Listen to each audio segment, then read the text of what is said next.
Hello and welcome to Dateline New Haven on WNHH FM, New Haven's home for community radio. I'm Paul Bass, your host, inviting you to look behind the headlines on the stories that make New Haven tick. Oh, that's right. Today's Dateline Hamden. And we have a 26-year-old Hamden native who is one of 3 candidates on the ballot on September 14th in a Democratic primary for mayor. Say good morning to Peter Sear, who is one of 3 Democrats, as I mentioned, running for mayor this year in Hamden on the ballot. Peter, welcome to the studio. It's so nice to meet you. Thanks for having me, Paul. Stoked to be here. Great. You might want to move your mic a little closer because you were close enough when you talk, but you don't have to get whiplash during the whole time we're talking. We had a nice time chatting before we went on the air. It's really a pleasure to meet you.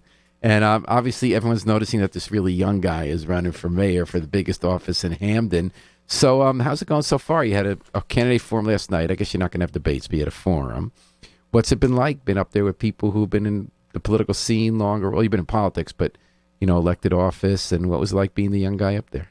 It was good. I enjoyed it. I enjoyed Connect. I thought they had good questions. That's the coalition of congregations, religious congregations, and activist group that sponsored the event last night. We'll have a story about that in the Independent later today. Yeah, and I would actually like to have a debate. I've requested from both candidates a more formal setting that's less about commitments. And we usually host those debates. I had to admit that I felt there might not be a lot of, and I don't like twisting people's arms, and I thought there might be arm twisting involved. Usually people come to us and beg us to host debates. I would love if you guys wanted to do one. I'm anytime, any place. I'm open to it. Well, we'll talk today. So now, why do you want to be the mayor? You're 26. Why did you leapfrog ahead of being a council member, maybe a state legislator? Why do you want to be the mayor of the city, and why do you feel like you're ready to be the mayor of a city facing major challenges with over 60,000 people? Yeah, I think we have a comprehensive platform that has been built talking to Hamden Democrats. I think it's reasonable. I think it's attainable. And, I don't think I skipped the council part. I just think the council has been incredibly toxic, unproductive situation. I think the change has to come from the top. They spend hours arguing about stuff that's not on the agenda about how you're going to fix broken financing and policing of the city. Yeah, that's simplifying it. I think we could be a little more efficient in our conversations, right? Not get bogged down in bringing national stuff locally. So for me, I think the change does have to start from the top, and that's why I'm going for mayor. I'm dead set on mayor just because I think we need to lay out a better process for our town. I think not being tied to the administration or any of the past decisions is a huge advantage for me. And I could come to this race with sort of a clearer head and perspective. I haven't alienated anyone. I've tried not to. I've tried to keep this focused on the issues. And so I think that's a unique perspective for our town, and it's something that our town is looking for. And so you're also running a big government. Like, how big's the budget? It's $260 million, about that. So what's the biggest budget you've been in charge of so far in your life? Probably around, for our field campaign, like $500,000. So in other words, you've run budgets and had to tell people where to go to carry out stuff in a political setting. Because, I think what gets underappreciated sometimes with jobs like mayor, especially in an era in global warming, climate change, because you have to deal every year what used to be once in a decade or once in a 2-decade major storms. And there's an asterisk in Hamden, which is that it's jinxed. Whether it was the 89 tornado or any other storm, it seems like if an area has a big storm passing through, it almost always wallops Hamden the hardest, like the Snowmageddon in 2013 when you had 34 inches of snow. What about the non-ideological, even non-issue sometimes points? There are always issues about how best to spend resources, but just running a town. Why do you feel you're up for that challenge?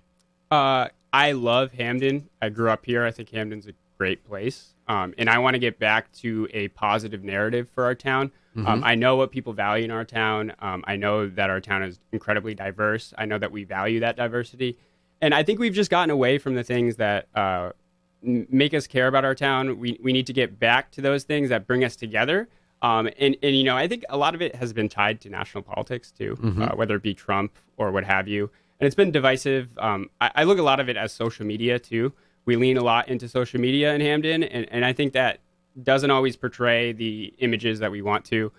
So again, it's about a less toxic approach. It's about setting up a better process that is good for Hamden residents and is not focused on personalities. And that's right? really interesting you say that, because there was this given that I think we don't accept as given anymore, which is Tip O'Neill's famous saying, all politics is local. It's starting to feel like all politics is national.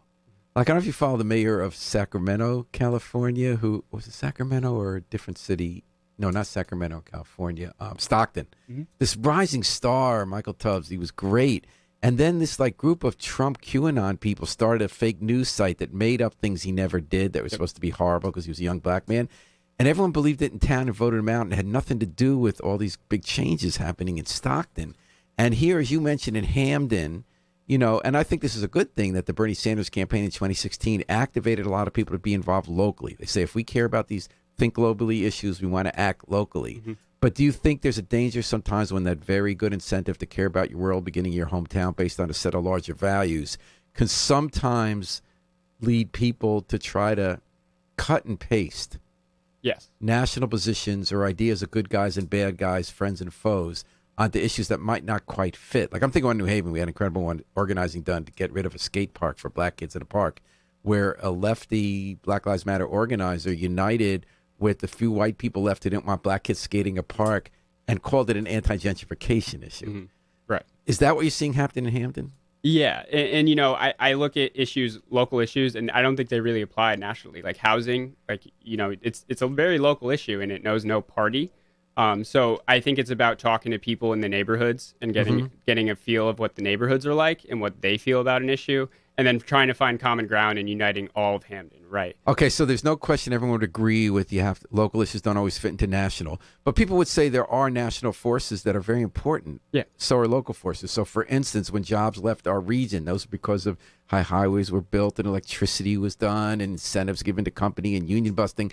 What about housing? When you look at housing, Hamden is starting in southern Hamden to see some of what's happened in New Haven, where low-income housing that might have, in the previous generation, when there were more factory jobs, were owned by the factory worker with it, multifamily that's rented out to someone else, or an apartment complex owned by a local person who owns a few. Now they're being bought up by these conglomerates that are with a lot of out-of-state and out-of-country money, millions of dollars a year, tens of millions in New Haven, buying up Section 8 properties and run down. The money's not going back into investing it. Isn't that a national issue, or gentrification, or not? So I look at the issue more as Westwoods and Spring Glen have not allowed for housing in their neighborhoods. Are you talking about zoning? Yes. I look at it as a zoning issue, which is extremely local. You know, and that has stifled growth in our town. Spring Glen and Westwoods, we don't use the land as efficiently as we could. Are you talking about density multifamily housing? But yeah. I think it applies to segregation in our town. It also applies to economic growth.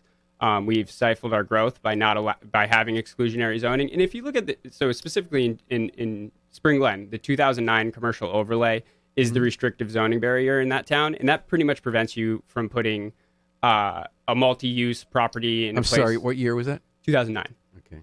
It pretty much prevents you from putting a multi-use building next to a place like Walgreens in Spring Glen, if you're familiar. So that, to me, when you look at what is constructed, really what they're trying to prevent is a big high rise. And that's not what I'm actually advocating for. I'm actually advocating for modest housing that mixes residential and commercial spaces. So mixed use. And that's a different issue about like coming out of urban renewal in the mid-20th century, when they said that this idea that you have one kind of thing, housing in one place, and then commercial in another place, industrial in another, that at least with the first two, you want to mix them together. Yes. So that was just sort of an error in planning. But then there's also the segregation aspect, which is that if they feel there's more density, people aren't as wealthy, more people of color. But then other people say we kind of like not having too much density because we moved to Hamden for a reason, right? We like to walk in our streets and not be crowded. Those same people also want lower taxes. And, you know, I think that's a contradiction that if you pull the full arguments out in order to get lower taxes, I think we need to usher in some modest growth. So let's say our town is 61,000 people right now. How do we get to a place that is, you know, modestly 65,000 over the next five years, you know? 5 years, that's ambitious. You'd be one of the fastest growing place in the country. Sure. Yeah, 5 years, 7 years. Just a plan for growth needs to be put in place. Right, because you didn't this census did not show much growth in Hamden. It was kind of interesting because you have been growing before flatlined. Yeah, we were absolutely flatlined. But 4,000 5 years, Peter, that would be, wow. It would be a lot. Yeah, you're right. Yeah, maybe a little ahead of myself there. But I think we have to have these conversations, right? And you have to. So you're saying you want more, not just multi-use development, but you want to have more density. Yeah. Not high rises, but maybe mid rises. But it's also important that it fits the neighborhood, you know. And this is not like a character argument of neighborhood, because if you talk to civic associations, I think they're actually open to the idea. They recognize the segregation in Hamden. So, Peter, I don't mean to be like an old man who's very condescending. You're going to get creamed. Well, I mean, all the nice liberals in Spring Glen, once you say you're going to let the place become more crowded black people, they're going to cream you. I believe in what I'm saying, and I believe this is the right path forward. And to be fair, a lot of those people are on the DTC, and their vote's already decided. So, you know, I believe in this issue in housing. I feel strongly about it, and I don't think what I'm proposing is very radical. What are you specifically proposing? So mixed-use development, specifically next to Walgreens, and then also allowing for more mixed-use development in places like Westwoods.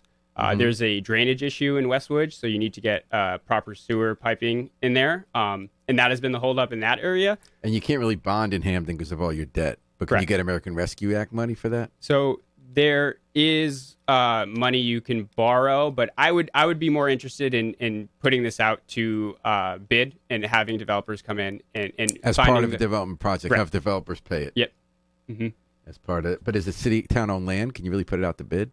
You'd have to work with the owners, the landlords. But in the 2009 example, next to Walgreens, the owners were spurned by that process. They were spurned by the Civic Association, and to me, that stifles growth. So we have to work on that. But are you also talking about density or not? Are you talking about having more units per lot so that it can cost less and you can have different incomes and different races?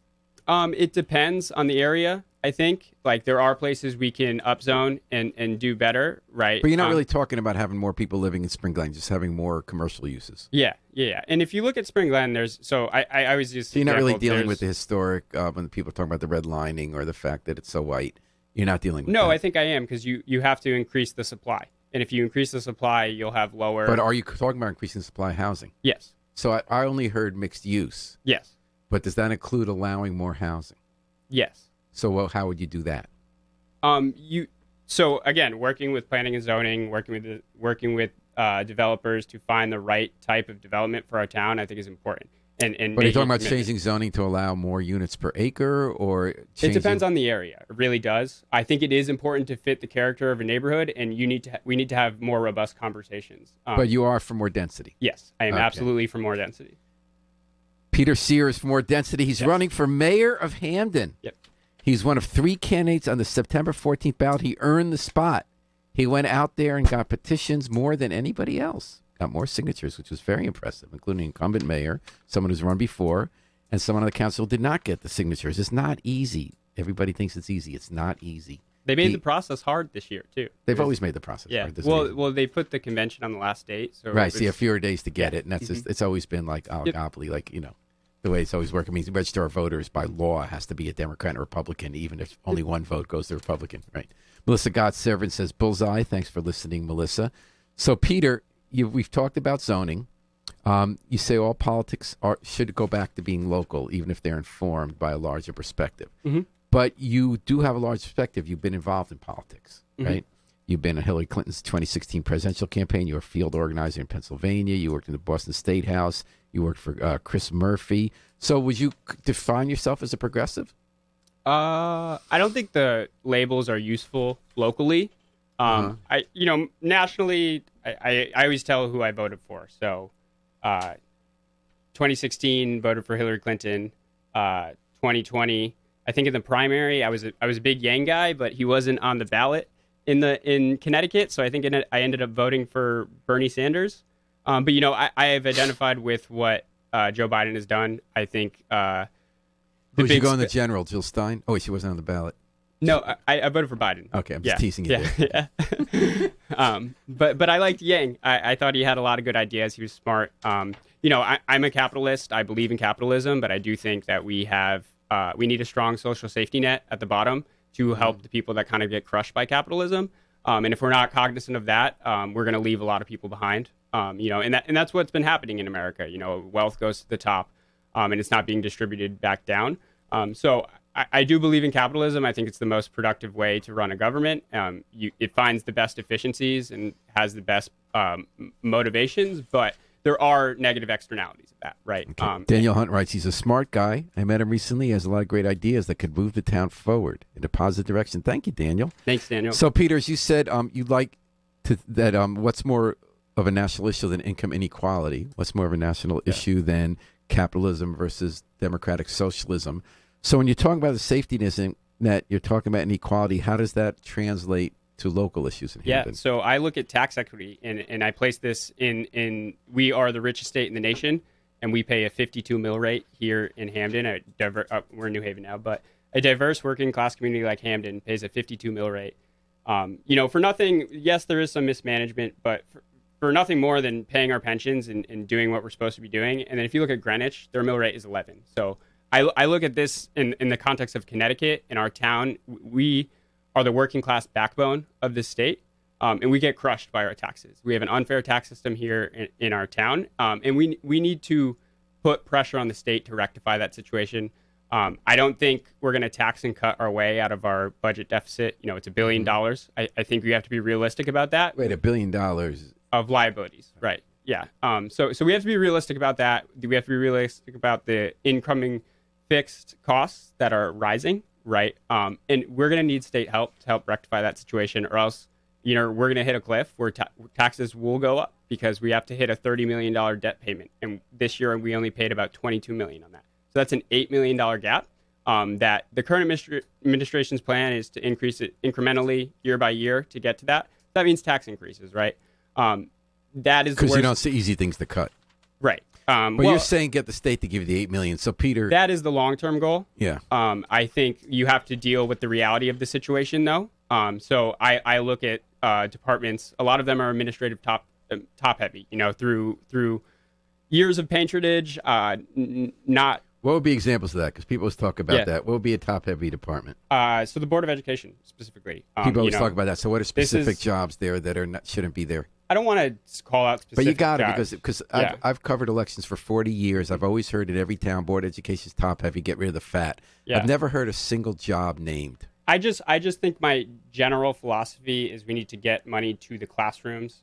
We need less. No, everybody agrees with that. Yeah. But then you're getting a federal grant, and to get the federal grant, you have to monitor the federal grant. You're hiring teachers. You need someone who hires teachers. Mm-hmm. You need to have curriculum. You need to have a legal staff because you get sued. Yep. So soon you're having all these jobs that aren't in the classroom. Mm-hmm. So everybody looks at that and says, man, all our boards of eds, we spend all this money that doesn't go in the classroom. But it's a good point, right? Mm-hmm. And everyone running for office who doesn't have to make the decisions, and this isn't personal, nothing offense, says we got to cut the fat in the Board of Ed. I have never in my life gotten an answer from a candidate about a single position to be cut at the Board of Ed. Can you think of one? Because you're confident that they exist. I think we're in a budget crisis, so I think you have to look at the high school and the middle school and be like, can we have one less principal at each?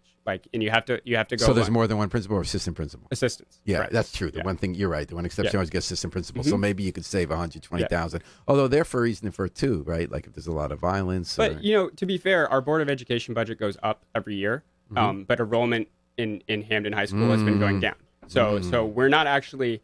In this year in the town council budget, they just approved a $500,000 increase because that's the politics of it. Yes, it's and good cost of living. Right. But it's good to increase education budget because people like that, right? But the reality is there's less people in our schools, and we need to be cognizant of that because we're in a budget crisis. Well, we just decided we were going to close 2 schools as a way to deal with the small enrollment, and it was just announced by the mayor yesterday. There's a deal that selling Wintergreen School will enable Church Street School, and what was the other one to remain open? Shepherd Glen. Yep. So would you close the schools? No, I don't think. So for me, the frustration here, this is the end of a 3-year process that is incredibly grueling. Incredibly grueling on our town. I really see the difference just being we got American Rescue money. Yes, we sold WIMS, but we could have done that sooner. Wintergreen, Right. And so in the timing of this is suspicious to me. This has been held over people's heads for a very long time. We haven't gotten good answers, and we still don't have an answer on the middle school wing. But if you want to deal with having you want to save your $8 million largely by getting rid of fat at places like the Board of Ed and deal with the fact that you have fewer students, so you don't decrease the budget. How would you then not be for closing 2 school buildings so that you can save resources? Does that not really save resources? I don't think that necessarily saves resources. Again, I think you have to look at enrollment of the high school too, and think about distribution in that way. How do you tie it to metrics that are So real? You gave an example of assistant principals, so you might be able to save some of that. Mm-hmm. Anything else? No, I think just generally, we're going to do a full audit of every department, but just generally, my philosophy is less principals, more teachers, right? All right. How do we get more money directly to classrooms? But you might want to keep English teachers because they would tell you it's fewer principals, not less principals. Just joking. You're sorry, Peter, just joking you around. Yeah, thank you. As a journalist, I appreciate that. Peter Sear is running for mayor of Hamden, one of 3 candidates on the Democratic mayoral primary ballot in a historic election. Has there ever been 3 before? Ooh, good question. The last contested one was 2019, and then we had Henry C. So I don't think there was 3, but in the Democrat, there's not really ever contested mayor elections here. It's pretty. We go by a strong party system. Democratic nominee. I was just thinking, Peter, while the youngest candidate's got the most names on petitions to make the ballot, which I thought was a huge accomplishment. I've worked on petitioning myself back in the day. That's not easy. So you know how you work for every signature. Yeah. Kevin Cooper, laughing my ass off. I'm glad you're having a good time, Kevin. So lost. We have a lazy America problem. The government payouts just proved it. Okay, that maybe for another day. Garnett John, and thank you for listening. Would love to hear what Peter has to say about modeling Project Ceasefire, New Haven and Hamden. And then Irvin Pinsky and Daniel have more. Daniel talks about what's the public safety plan. We'll get to Irvs in a minute since Garnett and Daniel are on the same wavelength. So Project Ceasefire in New Haven and Hamden, I believe that's the one that was been called by other names where the feds, the state, and the local police combine their intelligence efforts so they can bring federal charges that keep people in prison longer just for the most violent crimes, and they focus on the small number of people who are responsible for large percentage of shootings, of which we've seen a whole spate by the Hamden-New Haven line recently. And it was working pretty well until the pandemic when the call-ins were put on hold. They've started again. Okay, I've talked too much. What do you think about that? What's your plan for public safety? I think this approach has to come outside of the police department. It's very important that it does, because in order to attract the people to the program that you need to reach, you can't slap the badge on it, right? So I think that is incredibly important. We need to fund this outside of the department. And essentially what Project Ceasefire is, it's like you're saying, you have to identify the people that are most likely to cause violence and try to find a way to meet them with services. Specifically, the most powerful conversations are you put people on the payroll that are moms, dads, best friends of victims of violence that want to be involved in this, and you have them do the outreach and you pay them to organize. Okay, so I've gone to some of these call-ins. That's what they have. They bring the people in. Yeah, the call-ins, right. Now you do have law enforcement because they know who's who. Yep. And then they bring in, not on the payroll, they bring parents who have lost kids to violence and say, I lost my kid. Someone shot him. Please stop shooting. I don't want someone else to die. I'm a mom. They have the outreach workers who are people who sometimes were in the life, sometimes weren't before, who have credibility in the street, who are not cops. They always offer, you could either go to prison for a long time. Here's a picture we have of you committing this drug dealing crime, this violence crime, so we got you. Or we'll give you this option right over there. Talk to that person about job training, drug training, housing help. Never, almost, does anyone in the room take the social service help. So I think it's about how you set up the program. Yes, it's hard to pull off. Yes, it's hard to do. No one doubts you got to do it because that's the just thing to do. You're showing you care. You have the people as real people in the room, seeing the adults, seeing the victims. Yeah. I think it's important because, so you look at Oakland. In Oakland, from 2012 to 2018, is associated with a 50% reduction in gun violence, right? But they tried to do the same thing in Chicago, and they ran it through the police department. People didn't trust the program, and it didn't work, like you're saying. And I think when you see that when it doesn't work, it is because of that. It's too linked to the police department. It's not, the trust isn't there because they know that all this information is going right back to the police. So I think it's about policing the big things, right? And making sure that we can stop the big instances of violence and maybe, looking the other way on some other things, just so we get those people and we can make those connections. Right? So that we've gone 180 degrees on that subject in America. Underlying all the police reform efforts of the 90s and early aughts was broken windows theory, which cut across left and right, by the way. The Heritage Foundation was in the room with the Drug Policy Foundation. And they said, if you want to get the big crimes, you can't turn your heads to little crimes. Broken windows, they call it. If there's a broken window on a street, that's a signal that there's disorder, and the big crimes become little crimes become big crimes. Now, what's talked about, so now everyone's against that because in New York, they were doing stop and frisk, and if you're black, you're 3 times as likely to get stopped. And some little crime they stop you on where they really shouldn't, like a marijuana charge, they'll use that to lock you up for a long time. But what everyone has left out of that debate is that, yes, there was a New York broken windows that picked on people for little crimes. But there was also a New Haven broken windows approach, which was that they addressed the small crimes, but not by arresting people. So I remember going to the Hill once when a bunch of kids were harassing alcoholics on the street, and the cop noticed they were spending the days jumping on a beat-up old mattress. He got them a trampoline. And they knew the cops were watching, but, like, they engaged the kids. Or if someone, kids see violence, you got to get them help with Yale Child Studies psychologists who are working with the cops. So I'm wondering whether we're making a mistake by going all the way in the other direction and saying, don't address the quality of life small crimes, that, in fact, if you have disorder, those lead to bigger crimes, but that maybe we don't do it in the way we used to, where we criminalized behavior that need not be criminalized or addressed it with the wrong people.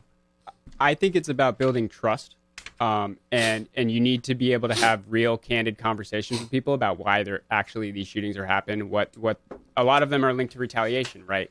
So if an effective program has relationships with these people and they know when retaliation is going to happen, and you have organizers that can reach out to these people that you think are going to commit this violence and go get coffee or something. And those are the violence intervention teams. This is now being embraced nationally. We had a great one in New Haven that Hamden has taken on. Kurt Lang is contracted with CTVIP. That's the Len Jihad's program, Len Jubai Outlaw. So you're right. When they go to talk to someone, they are good about not telling the police certain information, but they work with the police, not violating trust, to try to stop crimes and reach out to people. So if I'm not mistaken, you support one of these programs, crisis intervention teams, right? I support funding programs outside of the police department. And that would have have mental health workers come to a scene. So this is different. Okay. So this again, I think is a long-term goal, is like we need to hire more professional social workers in local government. And you talk to anyone who's my age, 26. But how do you get money for that? Like I said, this is a long-term goal. So we just had 4 police officers added to our force. I would, rather than hire police officers, I'd rather hire professional social workers that can deal with homelessness. Because if you talk to cops too, they do not know how to deal with these issues. Right. They always say we're not social workers. Exactly. That's another way. So, but would you have fewer cops? I mean, people aren't calling for fewer cops now. No, I think the number of 100 is good in Hamden. I think that's fair. I think it's manageable. So I think our department is good as it stands. I wouldn't change more. I wouldn't add more. It wouldn't take away less. What I do think was frustrating is in the latest police union contracts, we have the no layoff clause. People can't stand union contracts because they also protect cops who do wrong. Although most people who oppose union contracts tend to like unions in general because you think workers have protection. The idea is that these police unions have gone so over the top that across the country that cops who do horrible things to people are protected and kept on the force, or it's impossible to fire them. But what can you do as mayor? There's a reason, right, that all these Democratic mayors have not been, and Republican mayors have not been able to change that. So you'd come in if you're elected, got a 3-year contract, right? Yep. No layoff clause, and although I think people exaggerate sometimes that you do need some protections, innocent until proven guilty, even for a cop who does something wrong. But how would you address that as the mayor? How would you change that? I have a commitment to negotiating out that no layoff clause, but I also have a commitment to working with the police on these reforms. But can you revisit a contract that was signed? Is no, that even legal? I mean, it's going to have to be in the next one, right? But that is a commitment on my end that I want to hold our town to. I think in America, you should always, there should be an option to get laid off. That's just especially in a fiscal crisis, like we can't, the reason that our ballooning payments are what they are is because we have these contracts, right? And we're locked into these things. So I don't think that contract, the frustration was with the process. They threw it on the council in a night to decide. It did not go through the police commission. We have a police commission for a reason. We should be using them. And also there was a huge... I think the police commission probably would have passed that contract in a day. Well, they didn't even review it, right? Yeah. So that says something about the police commission, doesn't it? I agree. I would like to empower them more. So you feel good about who's on the commission? I do think we have good representation on the commission. I would add. There's only 5 people on it. I would add more to maybe include some more districts. But yeah, that was in the reform. Correct. Irv Pinsky says, how can we get some of the great entities that are growing, fleeing, or outgrowing? I'm sorry, I'm having a little trouble reading this one here. Back in town. So what do you do? I guess that's about economic growth. Right? Yeah. So I think currently right now Hamden is too retail. Or outgrow. I'm sorry. He's saying the ones that are fleeing or outgrowing New York City. So how do you get those New York City outgrowth into Hamden? We just have to be more friendly to the digital economy. Like I think the lines of work and home are more blended nowadays. We're less. Mm-hmm. Oh my God, we have a lot of comments here. I'm sorry, folks. We'll get to these. Okay. We are less. We need to be less focused on retail dependence. Like we have the Plaza in Hamden. In the world of Amazon, that's not a great business model, right? So we need to be focused on getting more digital economy businesses, and also I think zoning again. This is restrictive. Like we have commercial in one space, home in another, but these lines are blurred nowadays. So we need our zoning to reflect that, and that's I think a good way to welcome in new business. Change the zoning laws, be a little more flexible in what you can do, and not be so stringent on you can only go here. And I'm sorry we can't get to all these folks. I'm gonna do my best. Daniel Hunt points out that Hamden PD has 15 vacancies. Would you fill them? Well, I mean, I think right now they kind of use the vacancies to fund the overtime and things like that. So I do think we do need more officers. I think we need more diverse workforce that's closer to the community. So yeah, I would work on filling those. But that's a problem, right? Like we budget for these officers and we don't fill the roles, right? So, we need more oversight on that money too. And Chris Ashley says, come on, good representation on the police commissions. That's kind of a hot button.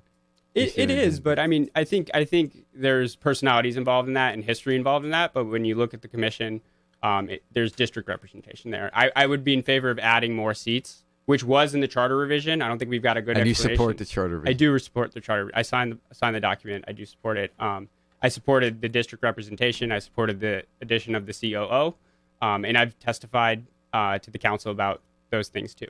One thing that kind of gets me as an outsider is everyone says you got to have more efficient government. And then Ling got beat up because he hired a talented person from New Haven to be both the city planner and the head of development. And people thought, well, that wasn't legal. He needs two separate staffs. Wouldn't that be the exact way of having more efficiently funded government? Yeah, I'm fine with that move. I like that move. I think Eric Johnson's qualified. Okay, and we're talking to Peter Sear, who's running for mayor in Hamden. Folks, there are 3 people running just in the primary, Democratic primary, September 14th. Get out there and vote, please. And then there'll be 3 in the general. There's an independent party candidate and a Republican party candidate. Hamden's where it's happening. Yeah, there's a lot going on. 2021. But I think it speaks to how important this year is. I think we've seen a lot of issues boil over, and we're ready for change in Hamden. People are hungry for it. All right. And Peter, you said something really interesting to me, both on the air and off the air. So you just talked about for development strategy, we shouldn't be so reliant on bricks and mortar retail, that there's a digital economy we should be leaning into. And you said before on the air that you're less web focused, social media maybe specifically focused than a lot of others in Hamden, even though you're the young guy, right? Yeah. So you grew up where like you nursed on a bottle or naturally, and you had a device probably in your hand or connected to you. I mean, you guys are digital natives. Everything is in virtual reality. Everything is on social media. But Hamden has the most toxic social media we see around here. People kind of live on it. And you told me that you're less focused on social media for your campaign. Tell me why that is. I think social media takes a lot of energy, and you're only speaking to a certain group of people. There's this Pew Research data lives in my head on who uses what social media platform, and a lot of our town is geared toward Facebook, but not everybody in our town is on Facebook, and I think most people are. I mean, billions on the planet are, right? It's true, but I think there's a lot of people in town. Hamden's an older town too. They're not on Facebook, and also if you're on Facebook doesn't mean you're living on Facebook. Exactly. Like I don't see most things that are posted on Facebook because I don't live on Facebook. You get the people's profiles that you click on. So it's an echo chamber, and half the people like you, half the people hate you. But what it does is it's you use a lot of energy in posting and doing stuff online. When if you use more formal outlets, I think you reach more people. And is that true? You can reach more numbers, or do you have better quality engagement? It depends. I think you have to reach people in a multitude of ways. So I'm not adverse. I do have a presence online, but I don't live online. I try not to read comments of people. Because if you get bogged down in the comments, I think you lose sight of reality sometimes. And then the other side, though, isn't it important to know what people are thinking, or do you sometimes think that 7 people who are talking a lot and should be allowed to talk don't really represent what everybody in town thinks? Well, 7 people is only 7 votes, right? There's 52. So how do you reach more people than online? Door knocking is the best way to reach people. You got to reach people where they're at. You got to find ways, and you have to go out of your way to connect with people the way that they want to be connected with too. So a door knock might not be the best for someone because they might be an introvert, not come to the door. Maybe it's a text, right? So I think it's text. Okay. I think it's a multitude of approaches, but recognizing that when you post on Facebook, you're not reaching everyone, and that as the head of a town, you have the duty to get the word out to everyone. Veronica Mantias, thank you for listening. Hope I didn't mispronounce your name. Says, how are we going to acquire the land from the Olin Corporation? Tell us about that. Olin is a huge issue for me.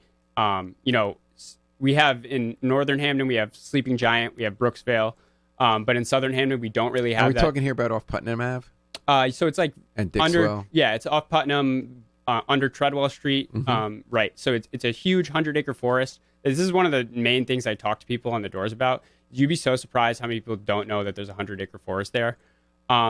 So there's a group there's a lot of groups involved in this process, and they have a plan put forth, and it's to acquire the land to turn it into hiking trails.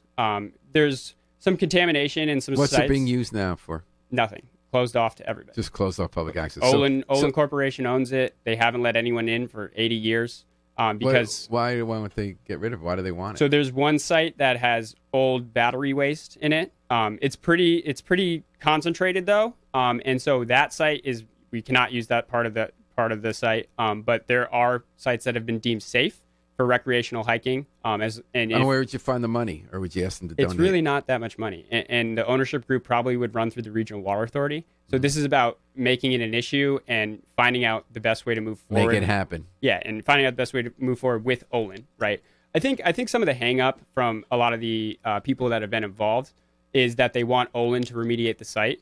The litigation is through on this. I don't think that they're going to remediate it anymore, and they're going to drag their feet until the first right of purchase comes up, which is in 2031.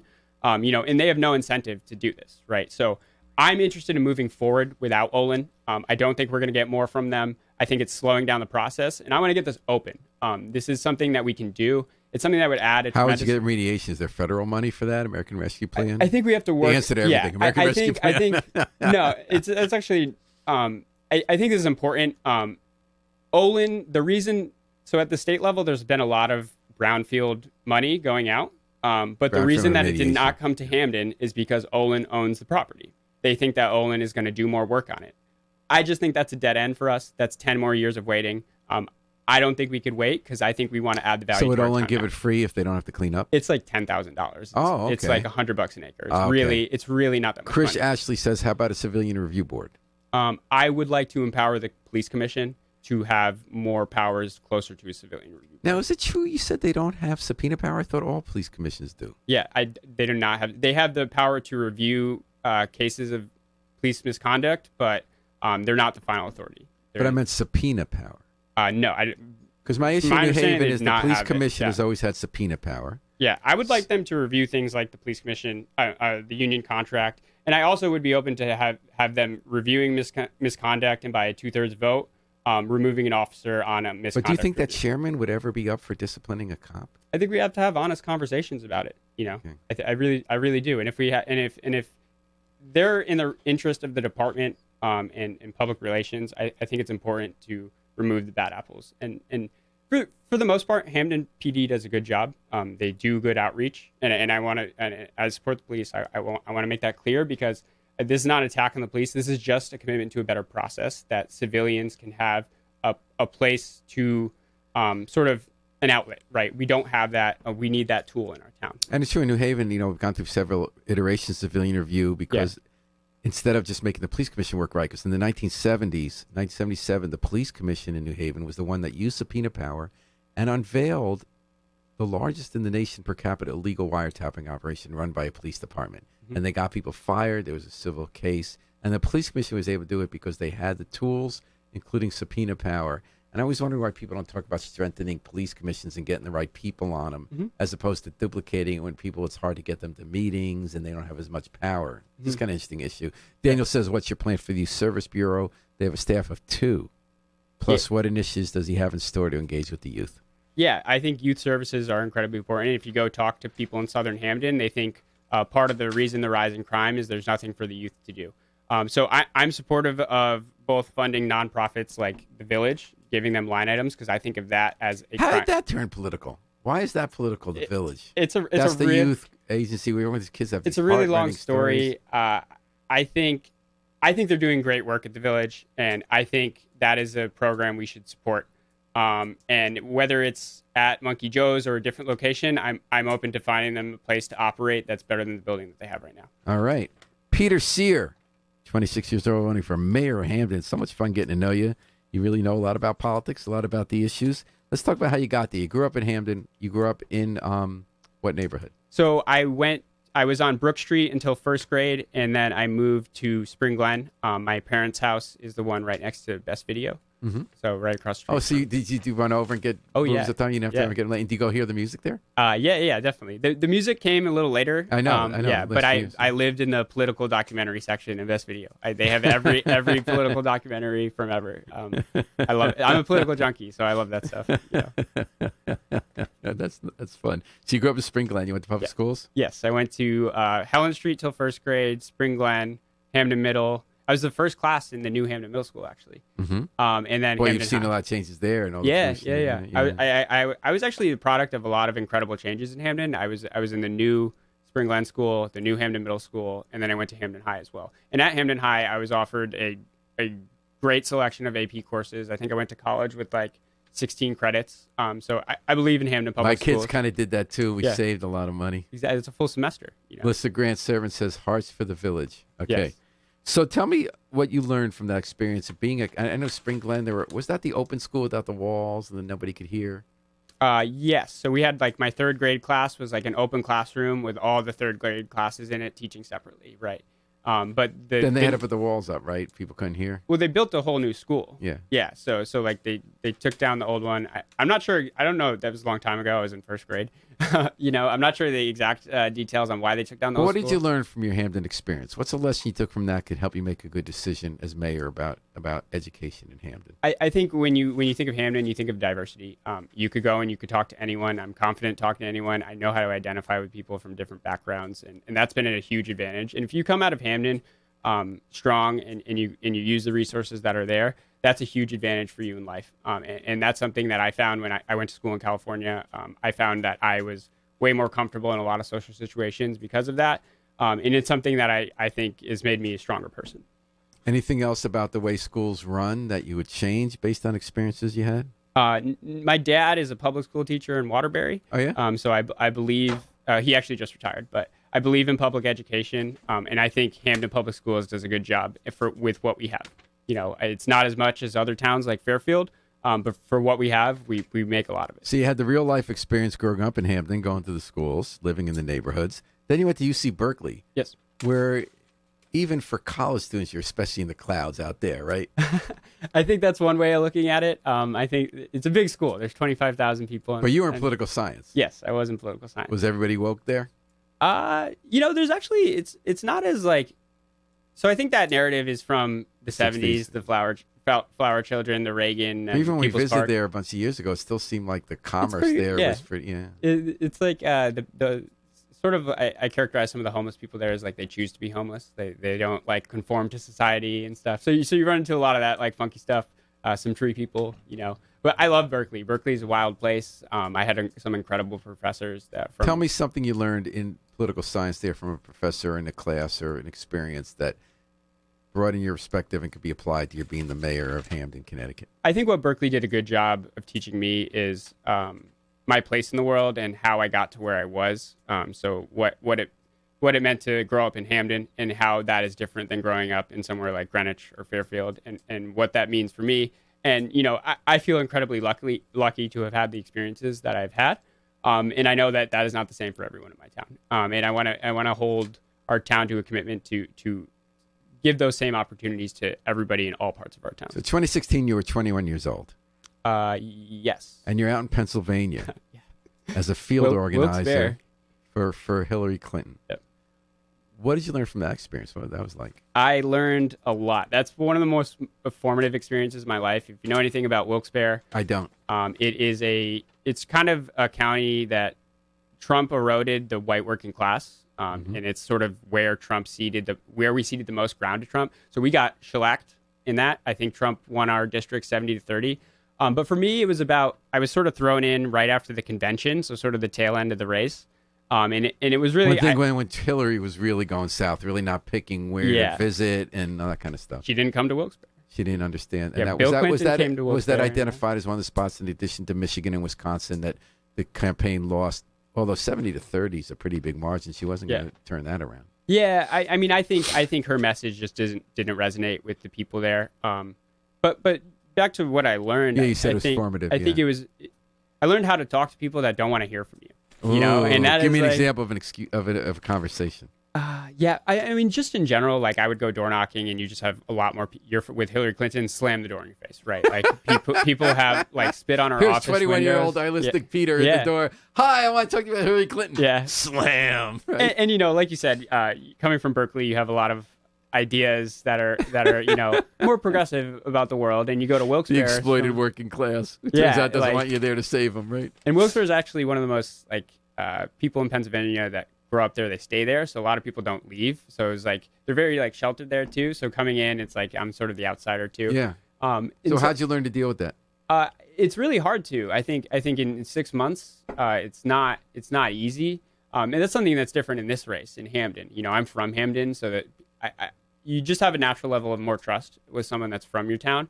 And like you said, all politics is local, right? Like, and I think that's what they used to say. We're trying to figure out if that's still true. I think it is because, you know, I mean, from this experience myself, is I found I wasn't effective. I found I wasn't that good in Wilkes-Barre. I found that I didn't speak to those people because I'm not from there.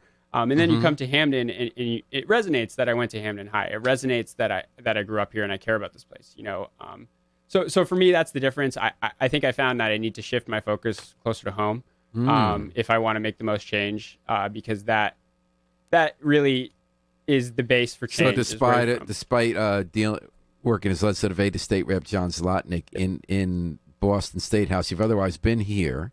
You're regional organizing director for the Connecticut Democratic Party. Yep. You worked for Senator Chris Murphy as a lead organizer on his Fight Back Connecticut campaign. What was the Fight Back Connecticut campaign? Yeah, so we were focused on party building throughout the state, organizing around issues. You know, generally. What did that have to do with Murphy? So his issues, you know, gun violence, healthcare, you know, climate change. So this wasn't on an election year. This was building the apparatus for people who could help you on other years. Correct. I think that's an interesting way to build around issues. I love the model that Chris put in place. I think about this as forever organizing. You need to organize all the time because issues are happening all the time. Gun violence, climate change. What was the third? Healthcare. Okay. Those are the biggest ones for us that we tried to organize voters around. Forever organizing versus forever war. Yeah. Right. So Murphy, we were talking about this. Murphy's got a bunch of young people who have then gone from working for him to held public office. And in fact, there's a state rep in Meriden who still works for him. Hilda. Yeah, Hilda. And then you got Santiago. And then you have who's running for state secretary of state now. And you had Sean Scanlon, who's now a state rep who used to work for Murphy. You have Ben Florsheim, the mayor of Middletown. So you're trying to be part of is there something to that? Do you guys stay in touch? Is there part of being a Murphy I think mentee? Chris attracts smart people that want to make changes. And I think everybody comes to the realization that, you know, the most effective way to make change is like, yes, you can make change in Chris's office. But, you know, you could also just run and help your own community, right? There's not like a creed we sign and go You out don't and have run. any kind of secret dinners at like Adriana's where you like put your fingers in blood and you go on the napkin? No. I don't think I'd like to be involved in those kind of dinners. But what I get from the people like Florsheim, Scanlon, I don't know, Hill, there's like this kind of a kind of very sincere earnestness, like things are possible and you're young. Because I think I take that from Chris too. I mean, you look at his story. He was that kind of candidate. He looks younger than he is. When he ran, he like took Washington by storm when he got there. It was like the young, fresh face. It was embraced by the national media, seized the opportunity to push issues. Yeah. Yeah. So I mean, I think he hires good people too that want to make real change, and it's a process to get to this point, right? And I think as you go through it, you realize that to be the most effective, you should probably throw your hat in the ring. All right, and that's what you're doing. Before I let you go, Peter, how many votes do you need to win? It's a good question. I say there's 3 people, so like you imagine there's 5,200 voters last time. Maybe there's more, maybe there's not, but 2,200 probably. I'm very open about it. It's probably around that. You think you can win with 2,200? Yeah. I mean, well, I guess it gotta be true for you because you're sort of the third player in there. So if you don't get many votes, then it's really gonna be carved up two ways, right? But yeah, I think I'm gonna get a good amount of support. How many ones and twos have you identified so far? I'd rather keep that to myself. Oh, come on. I think you're the young open guy. Come on. Yeah. I just think it's going to be about meeting the most people. We've hit all the numbers we wanted to hit so far, and it's going to be about taking it home in the last 10 days, because the last 10 days are actually the most important, because it's like this election's on Tuesday, right? Like, so that's an effective conversation. This is so exciting talking to you guys running. I think this is a great campaign in Hamden this year. I do too. 3 really committed, intelligent people running for the Democratic nomination for mayor. You're all different. We are. There are differences. And I think we just can't wait to see what happens. What's great is that we don't know. The reporters who feel like we know everything and act like the know-it-alls, we don't have a clue what's going to happen on September 14th. You're just going to have to tune in and find out. Yeah. Peter Sear, it was so nice meeting you. Thanks for coming on Dateline Hamden on WNHH. Yes. And come back. Yep, I'll be back. If you lose the primary, who are you going to back? I don't know yet. I don't think we're gonna lose, but we'll see. Oh, so you're not committed to endorsing the Democratic candidate in general? I'm committed to winning the primary. Ooh. Yeah. So are you on the ballot for November independent? No. No, I'm committed to winning the primary.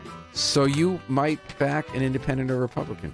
That's not what I said, but this is unusual. So you're not committed to the Democratic candidate? Well, I would need some commitments from them first. I think there needs to be conversations. I don't think those conversations have been happening yet. Wow. Okay. And then also, thanks everyone for the comments. Daniel Hunt, nice answer. John Garnett says this was very informative. Peter sounds like a very qualified candidate. Thank you. All right. So thanks for joining us, Peter Sear. How do people find out more about you? PeterForHamden.com. Is that FOR or the number 4? FOR. All right. PeterForHamden.com. We're going to take it out with the Afro-Semitic Experience, one of the great cross-border. Oh, and Melissa Godservant says, loves your views. Taken out with the Afro-Semitic Experience, a great New Haven Hamden collaboration. Playing I Wish I Knew How It Would Feel to Be Free from the group CD, A Plea for Peace. This is Paul Bass, inviting you to fly with us free all day and all night. WNHH, Hamden and New Haven's home for community radio.